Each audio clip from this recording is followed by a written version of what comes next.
Bonjour Monsieur Chevrier. Bonjour Hélène. Dans votre livre « La prochaine guerre sera nucléaire », vous avez révélé l'existence, le fonctionnement et l'incroyable pouvoir d'une organisation qui s'appelle l'EPAC. Aujourd'hui, vous allez nous présenter des extraits d'un documentaire que vous avez enregistré en 2007 et qui va nous permettre de comprendre par l'image le fonctionnement de cette organisation qui dirige les États-Unis depuis 1963. Oui, alors effectivement, aujourd'hui je vais vous faire voir un extrait, enfin plusieurs extraits d'ailleurs de ce document qui est tout à fait remarquable.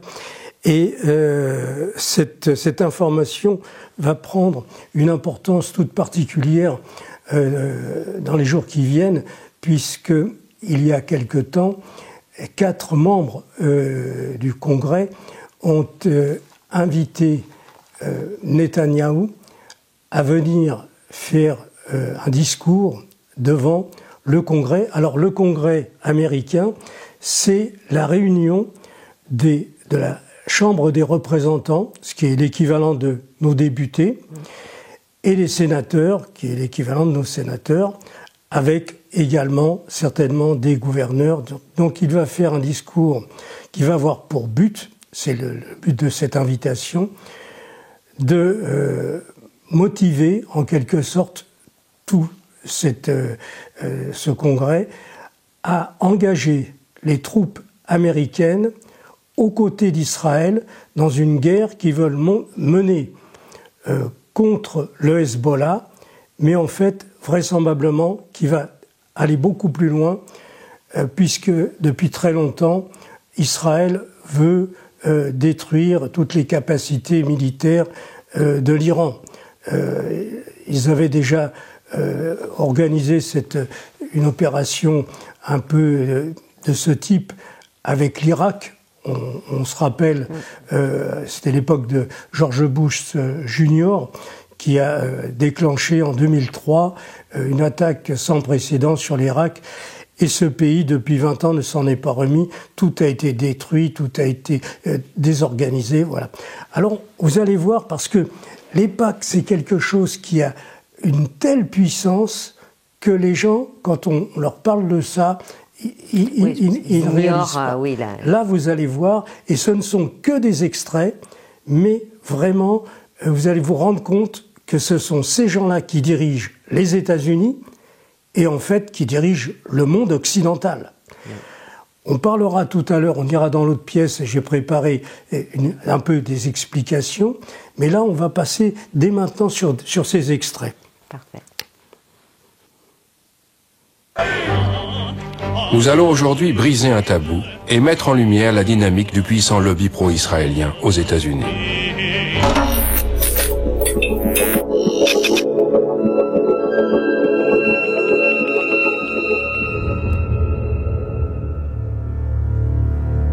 En 2006, 2 politologues conservateurs américains de renom, Stephen Walt et John Mearsheimer, ont écrit un article sur l'influence du lobby pro-israélien sur la politique étrangère des États-Unis. Vous voyez, ça a été publié le 23 mars 2006. Le titre est là. Il me semble que la version de Harvard a été téléchargée plus de 350 000 fois. Les États-Unis soutiennent Israël de diverses façons. Nous leur fournissons des aides militaires et économiques qui s'élèvent à peu près à 3 milliards de dollars par an. Malgré sa relative richesse, Israël reçoit plus d'aide extérieure que n'importe quel autre pays au monde. Nous opposons constamment notre veto aux résolutions de l'ONU condamnant Israël. Ceux qui sont contre, 14 voix pour, 1 voix contre. Le projet de résolution n'est pas adopté par suite du vote négatif d'un membre permanent du Conseil. Those against? Those against? Ceux qui sont contre. Et les États-Unis parlent même de recourir à la force militaire contre l'Iran. Pourquoi craignent-ils tellement de voir l'Iran se doter de l'arme nucléaire? S'il y a une telle inquiétude à l'heure actuelle, c'est à cause des pressions du lobby.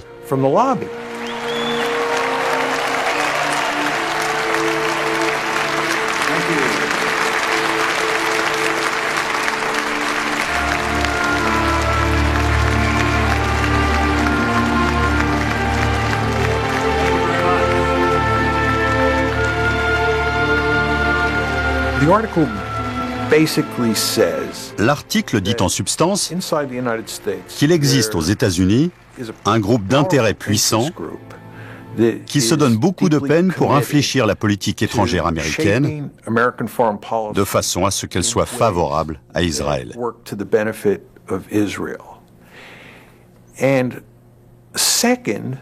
Et deuxièmement, nous soutenons que les politiques que les États-Unis choisissent de mettre en œuvre au Proche-Orient, à cause des pressions exercées par le lobby au moment de la prise de décision, ne sont pas dans l'intérêt national.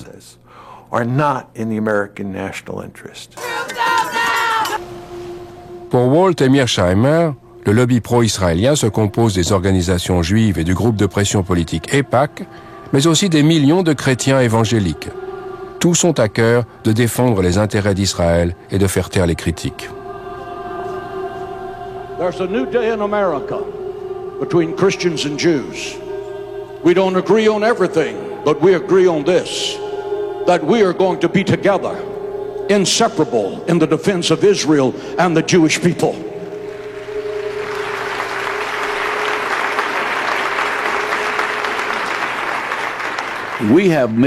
Notre infrastructure compte plusieurs millions de personnes. On a plus de 22 000 leaders spirituels, dont certains ont entre 1 million et 1,5 million de noms dans leur fichier d'adresse. Les plus grands télévangélistes d'Amérique soutiennent notre action, parce que tous les évangéliques obéissent à la Bible. Et la Bible nous enjoint clairement de soutenir l'État d'Israël. Pour John Hagee, il est du devoir des chrétiens de soutenir Israël. De la même façon, il considère l'Iran et les autres États islamiques hostiles à l'État hébreu comme l'antéchrist. Après la dernière guerre au Liban en 2006, sa congrégation a réuni 8 millions de dollars pour venir en aide aux Israéliens. Again, there's a new Hitler, and he's the president of Iran, and he intends to build nuclear weapons, and his brazen declarations against the Jews in America have been carried on the front pages of America's newspapers. Ladies and gentlemen, we must demonstrate courage. We must demonstrate intellectual honesty. We must demonstrate the willingness to stand up and to speak out. We must act now to stop Iran before the maniacal dream of exterminating the Jewish people becomes a nuclear holocaust. And I am hopeful that the American government will have the courage to help Israel in its day of adversity against tyrants.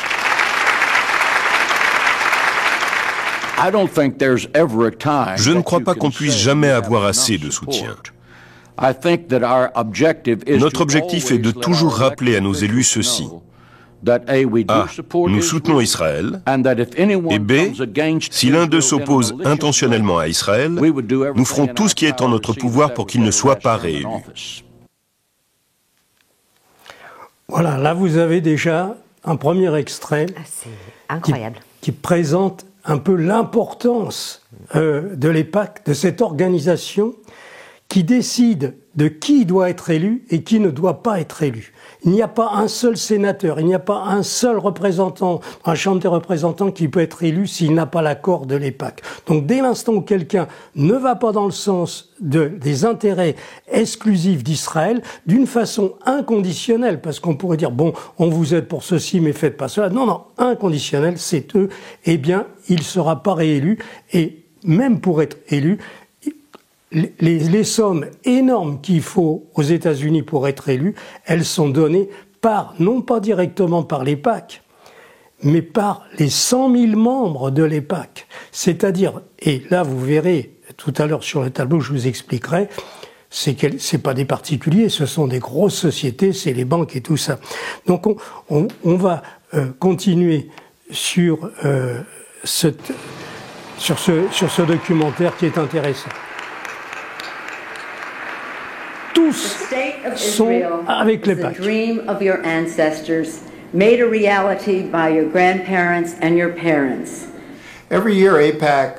Chaque année, l'EIPAC organise une conférence à l'intention de tous ses sympathisants.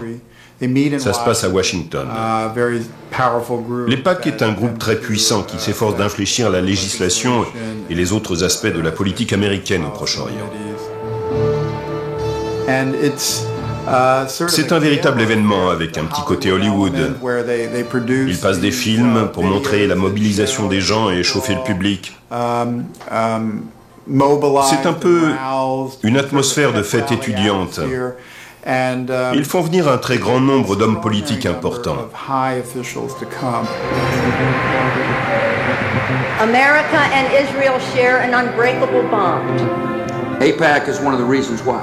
All of us share a fundamental belief that the freedom and security of Israel are vital interests of the United States of America. Dick Cheney, c'est lui qui a fait la guerre en Irak. C'est un fanatique. More than ever.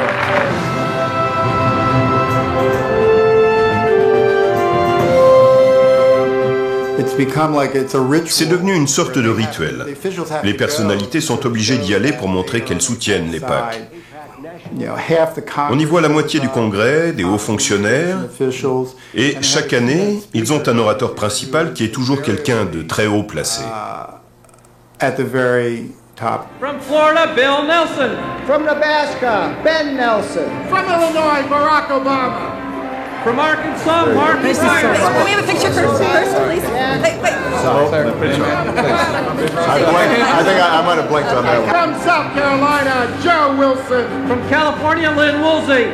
From Oregon, David Wu. From Maryland, Albert Wynn. From Kentucky, John Yarmouth. And I also want to mention former member of Congress, AIPAC L'AIPAC s'efforce avec succès d'éprouver constamment la loyauté des membres du Congrès à sa cause. Il y a donc un flot ininterrompu de résolutions soumises au vote au sujet du Proche-Orient, que ce soit pour soutenir une action du gouvernement israélien, pour exprimer de la sympathie aux victimes d'un attentat suicide, ou pour condamner l'Iran et les autres pays de la région hostiles à Israël. Ces résolutions sont autant de tests qui permettent d'éprouver la loyauté des parlementaires sur le sujet. Ceux qui votent comme le souhaite l'AIPAC sont récompensés de diverses façons, en particulier par les contributions qu'ils reçoivent des sympathisants de l'AIPAC pour leur campagne. L'AIPAC lui-même ne donne pas d'argent. Mais ces innombrables résolutions et ce registre minutieux des votes de chacun ont une influence directe sur les contributions des donateurs. Pour que l'argent arrive en masse dans les coffres d'un représentant ou d'un sénateur, il faut qu'ils soutiennent les positions du lobby. C'est leur principale source d'influence, l'argent.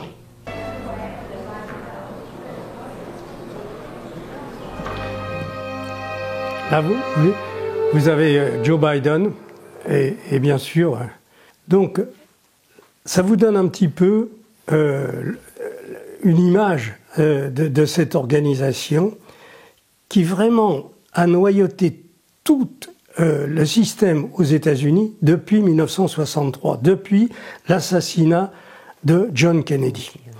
Lui était évidemment contre un soutien inconditionnel à Israël, et surtout il était contre le fait qu'Israël puisse se doter de l'arme nucléaire. C'était quelque chose qui n'était pas compatible avec l'aide que les États-Unis portaient à Israël depuis 1948, et donc une aide financière et une aide militaire. C'est, je l'ai déjà expliqué, la raison pour laquelle il a été assassiné, parce qu'il ne faut pas oublier que le vice-président de John Kennedy, c'était quelqu'un qui était absolument favorable à Israël d'une façon inconditionnelle. Donc là, quand il a pris la place, après, c'était évidemment, on a passé sous silence le fait que l'Israël avait fait construire Dimona et était en train de se doter de l'arme nucléaire, tout ça.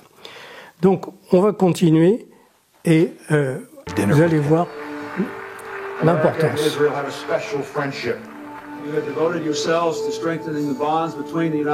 Clinton,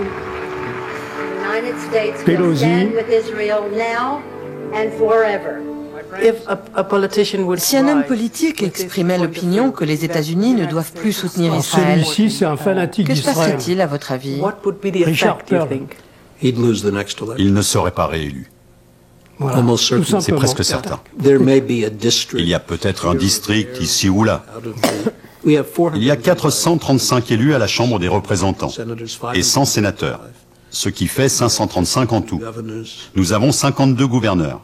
Il est tout à fait possible que quelque part, dans un des districts électoraux, on réélise un candidat qui a dit « On devrait abandonner Israël, couper les ponts avec Israël ».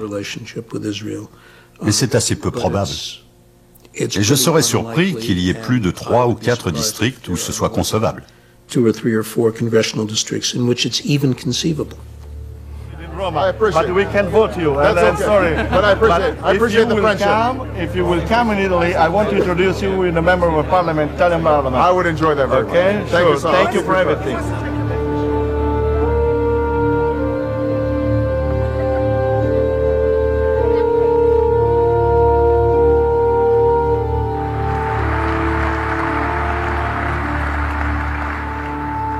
Friends owe it to friends to be as candid as possible. So let me say that a precipitous American withdrawal from Iraq would be a disaster for the United States and the entire Middle East.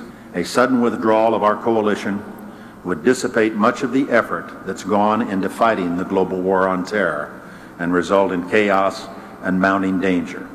And for the sake of our own security, we will not stand by and let it happen.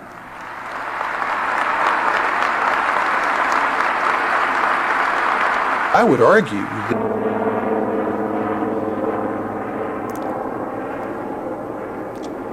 this is an important day for us all as we review the situation with respect to Iraq and its disarmament obligations under UN Security Council Resolution 1441. J'ai été saisi quand je l'ai écouté au Conseil de sécurité de l'ONU. Chaque fois que je l'avais entendu. Alors cet homme, c'est le colonel Lankerson, et c'est lui qui a préparé le discours du colonel, du général Powell. Voyez, et c'est Powell qui a décidé, par le plus grand mensonge qui a été fait publiquement, en présentant une petite bouteille qui était soi-disant de l'anthrax fabriquée en Irak qui pouvait tuer toute une ville entière, un mensonge éhonté. C'est à partir de ce discours devant les Nations Unies qu'il a déclenché la guerre en Irak avec des milliers de tonnes de bombes qui se sont déversées sur ce pays et ce pays a été complètement détruit économiquement, socialement, etc. Donc, lui, vous allez l'écouter, c'est un homme très intéressant. Il continue à faire... Rendu jusque-là, j'étais en train de courir à droite et à gauche pour changer des choses, discuter des graphiques, etc. Mais là, au Conseil de sécurité, je suis resté assis à regarder Colin Powell faire son exposé. My colleagues, every statement I make today is backed up by sources, solid sources. These are not assertions.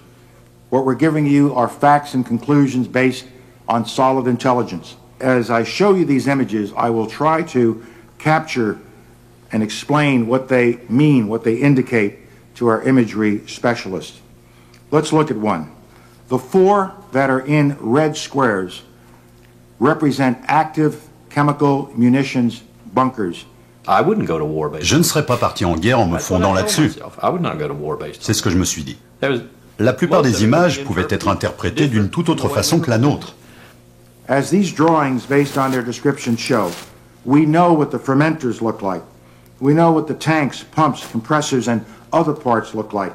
Là, vous avez Lavrov qui traduit parce que lui, il est parfaitement bilingue. Je suis sorti du bâtiment des Nations Unies à la fin de l'exposé, ce 5 février, dans l'air froid et vivifiant de New York. Et je me suis dit, c'est totalement raté. Je prenais ça comme un échec personnel, parce que c'est moi qui avais tout préparé. Et puis, 2 ou 3 jours plus tard, après avoir dormi un peu et réfléchi à tout ça, je me suis demandé pourquoi les réactions semblaient finalement assez positives. On n'avait pas persuadé les gens qui étaient farouchement opposés, mais on avait eu un impact, en particulier sur les Américains. Et on avait aussi eu un petit impact sur la communauté internationale, surtout le Royaume-Uni. Et soudain, j'ai compris. C'était Colin Powell qui avait fait cet exposé et il avait à peu près la même cote de popularité que Mère Teresa. Le peuple américain croyait Colin Powell. Si Colin Powell le disait, c'était forcément vrai. Je me suis senti encore plus mal. L'idée que j'ai eu ma part de responsabilité m'empêche parfois de dormir. The quantities were vast. Less than a teaspoon of dry anthrax, a little bit about this amount. This is just about the amount of a teaspoon. Less than a teaspoon of dry anthrax. Shut down. So the question you have to ask yourself is if the On ne peut que se demander, puisque les preuves étaient si fragiles, pourquoi Powell a pris la parole pour affirmer sans équivoque que l'Irak avait des armes de destruction massive et représentait une menace imminente. C'est parce qu'il y avait une pression intense à l'intérieur et à l'extérieur du gouvernement. Question. Qui exerçait cette pression? Réponse. Les néoconservateurs, presque à eux seuls. Dick Cheney et ses laquais, en particulier Richard Perle et Doug Feist, ont élevé l'art du mensonge à un niveau encore inconnu jusque-là. Le pétrole était-il le dessein principal du président Bush et du vice-président Cheney? Les armes de destruction massive, la défense de la démocratie, je n'y crois pas un instant. Ils n'ont pas fait cette guerre pour instaurer la démocratie. Ils ont invoqué le combat pour la démocratie afin d'apaiser les Américains et de leur donner une raison de soutenir la guerre. Reste à savoir quels étaient les vrais facteurs. Le lobby juif américain, avec notamment l'EPAC, en faisait évidemment partie. Il faudrait être naïf pour penser que ça n'a pas orienté les décisions de sécurité nationale, surtout celles de l'administration Bush. L'EPAC exerce une influence très forte à travers le vice-président Cheney, Elliott Abrams, Paul Wolfowitz et d'autres membres du gouvernement. Alors, là, vous vous rendez compte, il faut s'imaginer, il y a eu les attentats de 2001, et vous savez, j'ai fait une vidéo là-dessus, pour faire le parallèle entre ce qui s'est passé le 11 septembre 2001 et le 7 octobre 2023, c'est exactement le même scénario, c'est la même chose. Ils sont parfaitement au courant de ce qui va se passer. Ils ont suivi les gens pas à pas pendant 3 ans. Le Attal, qui était l'organisateur, qui fait ses études en Allemagne, où là il est suivi par la CIA, par le Mossad, par les services de renseignement allemands. Il part ensuite en Afghanistan pour faire 1 an d'entraînement, il revient et là, il se met au téléphone tous les jours pour louer, pour faire admettre dans les écoles 13 personnes qui vont apprendre à piloter des avions de ligne. Vous imaginez? Bon, on va dans des petits aéroports pour apprendre à piloter un petit avion. Non, là, c'est pas ça. Donc, c'est pareil. C'est tout ça. C'est la raison de la guerre en Irak, c'est qu'à l'époque, l'Irak représentait un danger pour Israël. Israël n'avait pas les moyens à l'époque d'attaquer tout seul l'Irak, et ils ont fait faire la guerre par les États-Unis. C'est ce que nous allons voir dans quelques semaines. C'est pour ça que c'est intéressant cette émission. C'est que vous allez voir que là, à partir du 24, à partir de cette réunion qu'il va y avoir devant le Congrès, eh bien, on peut dire que 7-8 jours plus tard, Israël va attaquer le sud-Liban, où il y a le Hezbollah, et là, ils n'ont pas la capacité de détruire le Hezbollah. Tsahal n'a pas du tout cette capacité parce que il y a 100 000 bonhommes qui sont hyper entraînés avec du matériel, et c'est donc l'armée américaine qui va intervenir pour détruire le Hezbollah, pour tenter de le détruire, parce que ça va être très difficile. Et à ce moment-là, il risque d'y avoir un engagement de la Turquie pour défendre le Liban. Il risque d'y avoir un engagement de l'Iran pour défendre le Hezbollah. Parce que, à l'évidence, c'est quelque chose qui n'est pas acceptable. Ils vont détruire ce pays comme ils ont détruit l'Irak, comme ils ont détruit Gaza, comme ils ont détruit l'Afghanistan, etc. Donc là, on va poursuivre, et c'est presque fini maintenant. On est... Vous pouvez me croire sur parole. Si ce président nous envoie faire la guerre en Iran dans les 2 prochaines années, et qu'il ordonne une intervention au sol massive des Marines ou de l'armée de terre, je pense qu'il y aura à nouveau un important exode des officiers supérieurs des forces armées.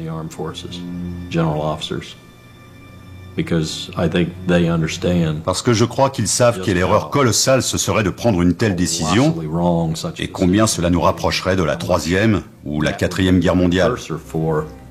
Appelez-la comme vous voudrez.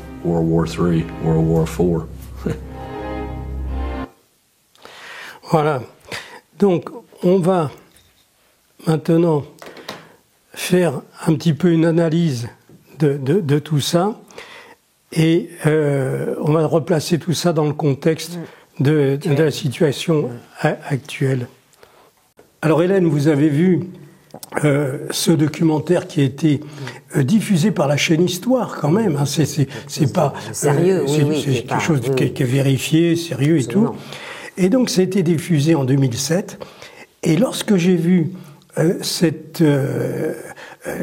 documentaire, j'ai dit il faut que j'achète un appareil pour enregistrer ça parce que je savais qu'ils allaient le rediffuser plusieurs fois. Ils l'ont rediffusé 3 fois. Et la 3e fois, je l'ai enregistré, je l'ai gardé sur un DVD. Je vais acheter un appareil qui permettait d'enregistrer sur un DVD. Donc, incroyable. Comment vous percevez ça clairement? Clairement, l'émission déjà est très bien faite. Et je veux dire, on sent bien que tout est fondé. C'est pas n'importe qui parle, donc on est obligé de le croire. Puis vous avez les images. Il y a les images, il y a tout à l'appui. L'émission est très bien faite, même si ce sont que des extraits, en effet. Voilà. Mais franchement, c'est... Et ce sont des personnes que l'on connaît. Dick Cheney, voilà. Barack Obama, Biden, on le voit, ils sont tous là, vous voyez. C'est incroyable. Et donc, alors quand je raconte à des gens que les États-Unis sont dirigés par une organisation qui s'appelle l'EPAC, bon, les gens y croient plus. Et quand on voit, là, vous êtes obligé de le croire parce que. Et alors, je n'ai pas mis dans ces extraits le reportage qui a été fait auprès d'un sénateur qui avait fait un voyage en Libye et qui ensuite, quelquefois, votait pas en faveur d'Israël, vous voyez, et donc commençait à parler sur des choses qu'il faudrait pas faire. Tout ça, c'était avant que les événements arrivent en Libye. Et le gars, quand il s'est représenté pour être réélu, il a raconté son aventure. Ils ont déclenché une campagne de publicité contre lui, tout ça. Il était, mais parce que c'est des spots publicitaires, oui, 10 spots publicitaires par jour contre lui. Quand le jour de l'élection est arrivé, hop, il était balayé, c'est tout. Ils ont les moyens financiers pour mettre 3 millions, 5 millions, 20 millions de dollars pour un poste de représentant. Ils s'en foutent. Alors, je vais vous faire voir un peu comment ça se passe. Alors, on voit, depuis les événements de la guerre en Ukraine, les gens commencent un petit peu à se poser des questions, enfin certaines personnes, et pour beaucoup, ils ont découvert que nous vivons dans un monde unipolaire qui s'est développé entre 1948 et 2022. Ici, je l'ai représenté sous la forme d'un iceberg. Vous voyez ? Donc vous avez un iceberg, vous avez à peu près 10% de la partie émergée qui flotte au-dessus de l'eau, et puis en dessous, vous avez tout ce qu'on ne voit pas. Alors, vous avez bien sûr Israël, on le voit, on est partout, et puis en dessous, vous avez l'EPAC. Alors, on a vu ce que c'était que l'EPAC, mais ce que les gens ne savent pas forcément, c'est que dans les 100 000 membres, il y a les plus grandes sociétés qui financent les campagnes électorales aux États-Unis. Les banques, les fonds d'investissement, les industries d'armement, très important, les laboratoires pharmaceutiques, les compagnies pétrolières, l'industrie du cinéma, très important, énorme, Hollywood, tout ça est entre les mains du lobby pro-israélien. Vous voulez faire un film qui critiquerait Israël, vous ne pouvez pas le réaliser. Il n'y a pas de fond, il n'y a pas de truc. J'ai raconté qu'une fois que Gérard Depardieu, qui était quand même un homme, une vedette importante, mondialement connue, il a voulu faire un film sur l'histoire de Dominique Strauss-Kahn, le scandale du Sofitel. Il a monté ce film, c'est lui-même qui jouait le rôle de Dominique Strauss-Kahn. Eh bien, quand vous faites un film, après il faut le distribuer. Toute la distribution est entre les mains du lobby pro-israélien. Aussi bien aux États-Unis, en France, partout dans l'Europe. Les gens ignorent, mais quand, après la guerre, les Américains nous ont imposé en France, la diffusion de 80% de ce que nous diffusons sur nos chaînes de télé ou dans nos salles de cinéma doit être en provenance des États-Unis. 20%, nous avons le droit de diffuser 20% de nos propres films. C'est tout, rien de plus. Tout le reste, c'est le matraquage de Hollywood et de toute la campagne qui fait depuis 1945. Ça a été signé, ça a été discuté. Et ils ont réussi à avoir 20% et ils en étaient très contents. Il y avait Jean Monnet à l'époque et Robert Schuman, tout ça, tous ces gens qui sont construits l'Europe, qui sont intervenus là-dedans. Alors l'industrie du cinéma, elle nous raconte à chaque fois l'histoire, les héros, tout ça. Et les chaînes de télévision, évidemment, CNN, Fox News, enfin tous ceux qui sont dans le lobby.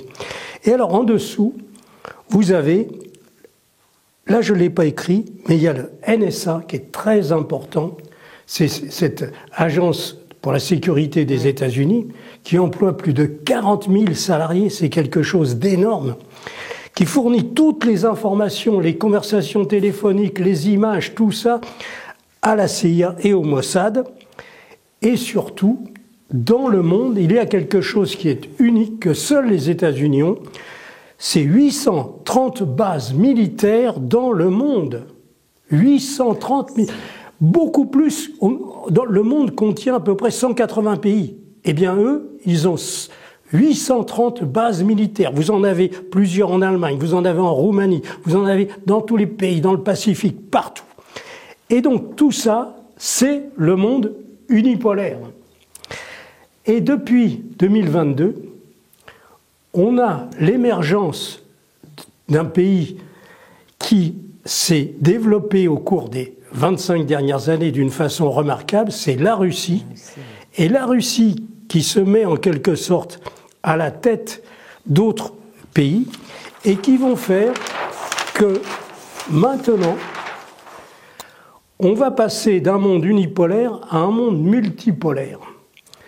La Chine, la Russie, l'Iran, la Corée du Nord, avec le soutien de l'Inde, le Brésil et de nombreux pays d'Afrique, c'est la confirmation, si vous voulez, d'un monde qui bascule là.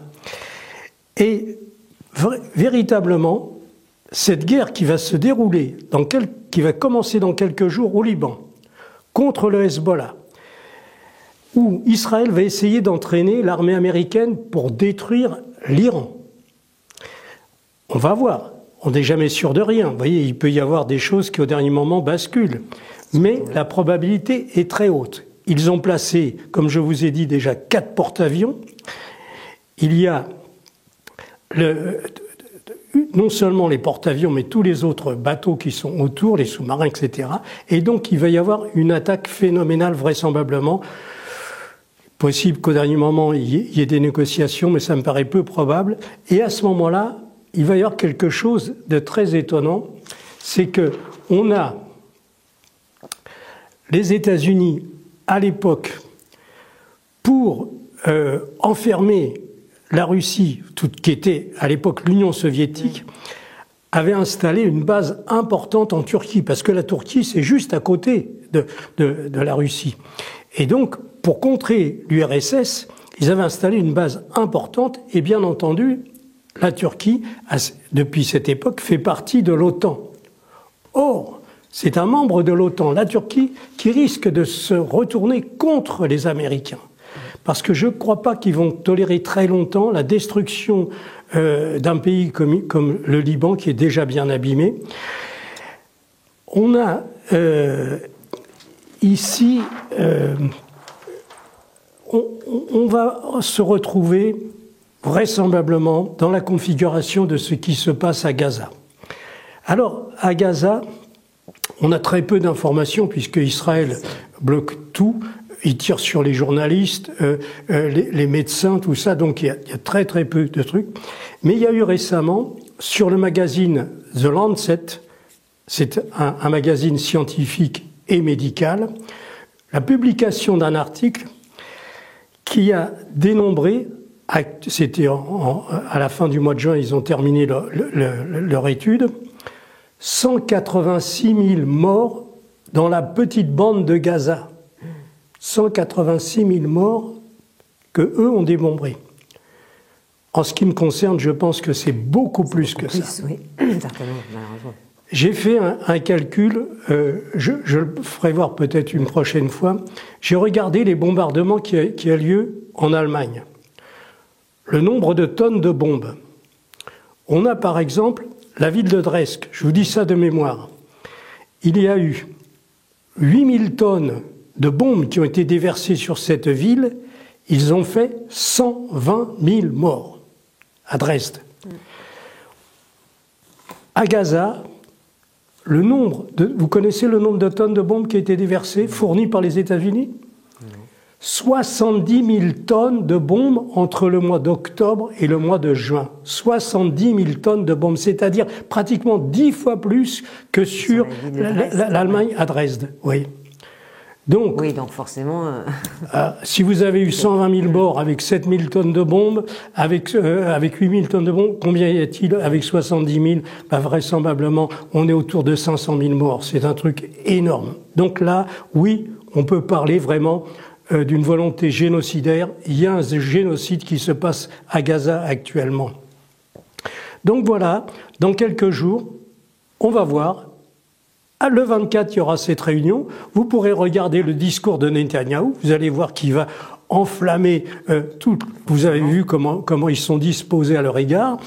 Et donc, à partir de là, eh bien, sans qu'il y ait aucune opposition, ils vont envoyer avec ce qu'ils font habituellement, c'est-à-dire des quantités d'avions, des quantités de bombes, et ça va dégringoler sur le sud Liban. Qui est déjà un pays, malheureusement... complètement détruit, économiquement et politiquement, enfin à tous les niveaux. Quoi, à tous les niveaux. C'est un joli petit pays, oui. et ils l'ont, voilà. Complètement. Ce pays a été déséquilibré avec l'arrivée des Juifs en Israël, puisqu'ils ont expulsé village après village les Palestiniens.